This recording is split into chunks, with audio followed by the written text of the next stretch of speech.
Welcome to Fight Club 24/7. My name is Johnny Rashman. Saturday morning. Right. Big weekend of boxing. Feast of boxing the whole weekend. Let's talk about last night's Pabellum card in Newcastle. I thought it was decent. It was okay, right? I did think the empty seats were a bit strange. I mean, Lewis Whitson is meant to be a ticket seller, and this is meant to be the next crop of talent coming from the northeast. And Newcastle do support their own, and it wasn't really a big arena, and there was a lot of empty seats. A lot of empty seats. I mean, I've seen small hall shows packed out with more fucking people there, to be quite honest with you. So I thought it was a bit bizarre, but look, you're going to have that with start-up promotional outlets, right? It's going to be hard to sell tickets for events immediately. They have to build it up, don't they? So I thought it was a bit strange. I thought the event was okay. The Troy Williamson fight, great fight. Pat McCormack, Mark Dickinson, great talents. Lewis Whitson, I don't want to see him at 11 o'clock, after 11 o'clock on a Friday night as a main event. It's just fucking insanity, right? Good fight, Lewis Whitson, right? But it's to the point where you're watching that fight and it's like, just fucking finish. You're wanting it to finish, either a knockout or just over and done with. It's just one of those fights where you're literally forced to watch it. You don't really want to watch it, but it's on and you'll watch it. So these promoters have to do something. It's so counterproductive to put a main event on after 11 o'clock. It's just an utter nonsense. It defeats the object. It defeats the purpose, right? You're pissing fans off, not only in the arena, but at home. No one wants to watch it gone past 11 o'clock, right? They just don't. So they've got to do something about that. I thought the commentary from Nick Pete and Adam Catterall wasn't great. Got to give them the benefit of the doubt. They're not commentators, right? I think it's a bit bizarre to have people who are good at interviewing or maybe good at presenting to actually be commentators as well. It can work, and maybe it will work. I just think wasn't great, really. They weren't great on comms, right? I've got to be honest with you. I've got nothing against them blokes, right? Very good at what they do. Do I really want them on the broadcast as a commentator? Not really. I think it's more like a watch-along type of thing when you're with your mates. I don't really want them as part of the broadcast on the commentary team. That's just my opinion. Maybe it'll turn out, maybe they'll improve as they get more experience, but didn't think they were great on commentary.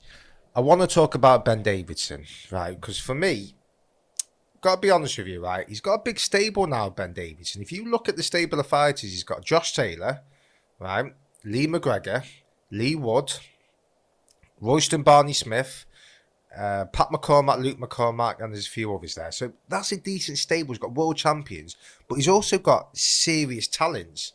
Now, my thing is, now I'm not here to disrespect Ben and just to have a go at him all the time. I think it's uncalled for. The bloke doesn't. You don't need to have a go at him at every fucking opportunity, right? Does he call it on himself with certain situations? Yes, he does, right? Because he thinks he knows everything type thing. That's what it comes across as, when really you don't. 25 years of age, not going to know everything, is he? But you got to be fair with him. He's obviously a good trainer, right? There's no doubt about that. He's not a fucking bum, or fighters won't work with him. Fighters are delicate souls, right? If a trainer's no good, they'll say it. So he's obviously got ability.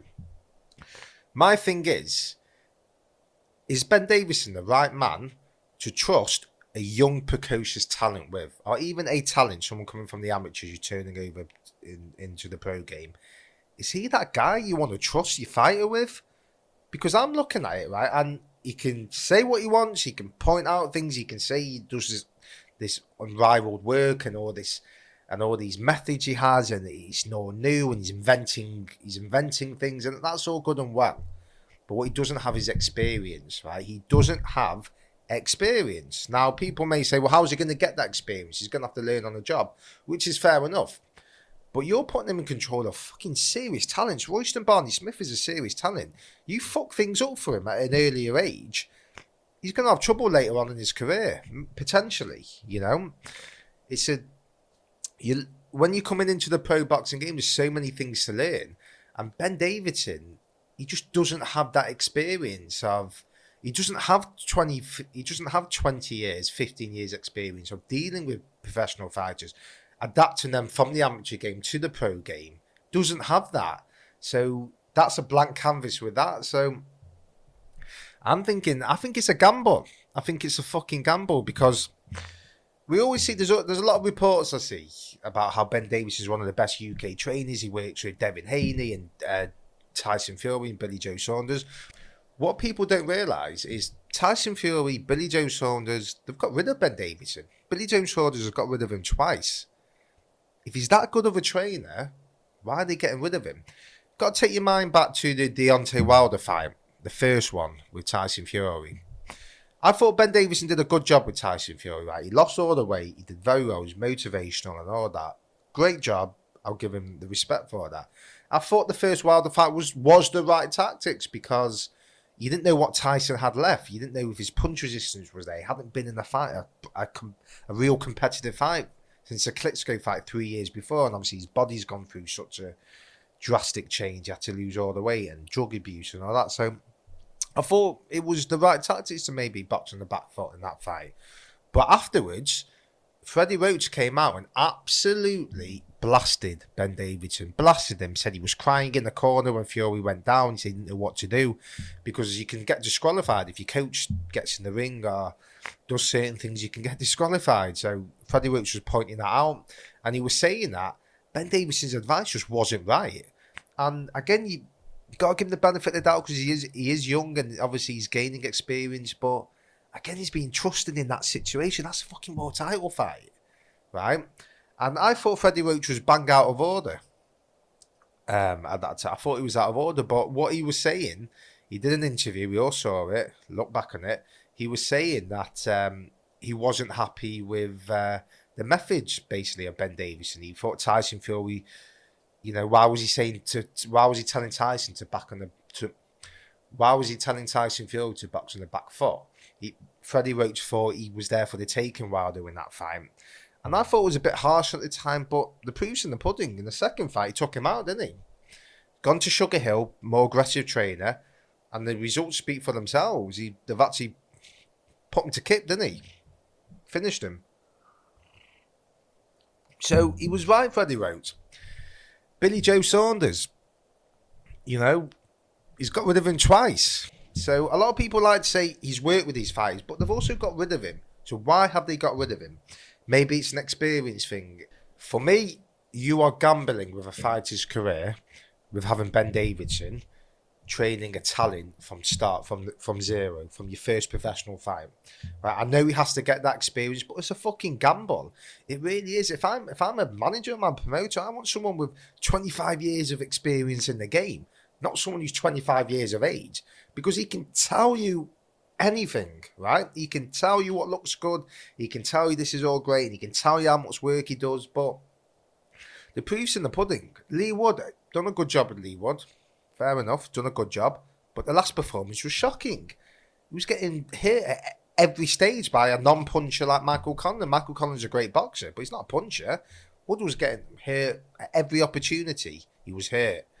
Wasn't a great fight. He was getting peppered with left hands after left hands. Did they not fucking prepare for that? Like he'd never seen a left hand in his fucking life. Didn't think that was a good performance. Thought Josh Taylor was horrendously bad. Put it down to a bad night, the weight cut, whatever. Lee McGregor was really bad. So that's fighters. That's 3 fighters. You've had 3 back-to-back bad performances. Now, is it a trend? Only time will tell that, but I think there's a lot of it with Ben Davison where it's all new and it's all fresh and it's all exciting, but then ultimately you'll get found out. It's not your first fight.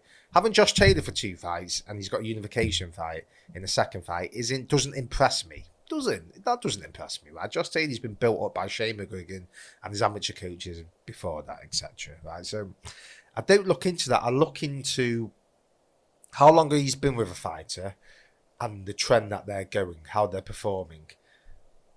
That's what I look at, and obviously time will prove it, but I'm not a Ben Davison hater, I'm not, but I'm also not going to lick his arse. I'm not going to come out and go, oh, he's unbelievable. This guy's saying stuff that boxing trainers with 30 more years of experience in the game doesn't know. No, that's absolute fucking bollocks. You ask any top-class fighter, they'll all tell you can't buy, borrow, or pretend to have experience. You can't. Now, he's gaining that experience now, Ben Davison, but I won't trust him with Royston Barney Smith. Not a fucking chance. That guy's a serious talent. You're going to fucking put him in with a green, raw, inexperienced trainer? That's a gamble. Now, it might come out, it might pay off. Maybe Ben Davison will go on to be one of the great trainers in the world. I have my doubts. I have my doubts about it. I really do. Because I've watched boxing for many years. I've been around trainers and I see different types of trainers have different type of methods. You look at Joe Gallagher.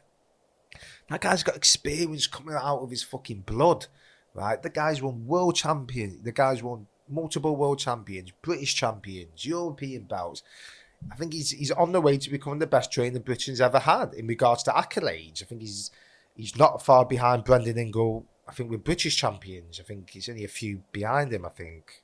I'm not 100% sure, but he's not far from overtaking Brendan Ingle. That's the guy who's battle tested, who's been through it.